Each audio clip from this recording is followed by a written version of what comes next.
ছাত্রনেতা ইসিম শাহাবুদ্দিন, উপস্থিত ঢাকা মহানগরী দক্ষিণের সংগ্রামী সভাপতি ছাত্রনেতা সাইফুদ্দিন আহমদ, প্রাক্তন কেন্দ্রীয় সভাপতি অ্যাডভোকেট সাইকুল ইসলাম সহ শ্রমিক মজলিসের, ছাত্র মজলিসের দায়িত্বশীল বৃন্দ, সাংবাদিক এবং প্রশাসনের ভাইয়েরা, আপনারা সকলেই জানেন বাংলাদেশ ইসলামী ছাত্র মজলিস 1990 সালের 5 জানুয়ারি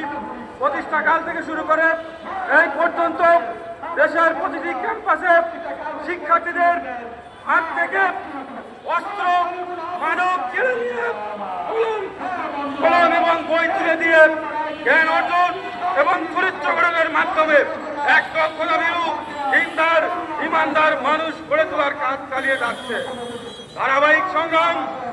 স্বৈরাচার সরকার এরশাদের বিরুদ্ধে আন্দোলন, মুসলিম রাষ্ট্রের বিরোধী আন্দোলন, ফতোয়া বিরোধী আন্দোলন, বাবরি মসজিদ রক্ষার লং মার্চ আন্দোলন থেকে শুরু করে কোটা সংস্কার আন্দোলন, দীর্ঘ 15.5 বছর ফ্যাসিস্ট শেখ হাসিনার বিরুদ্ধে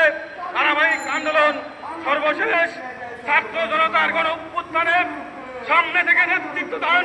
এবং সক্রিয় অংশগ্রহণের মাধ্যমে এদেশ থেকে শেখ হাসিনা এবং শেখ হাসিনার দোসরকে বিতাড়িত করা হয়েছে।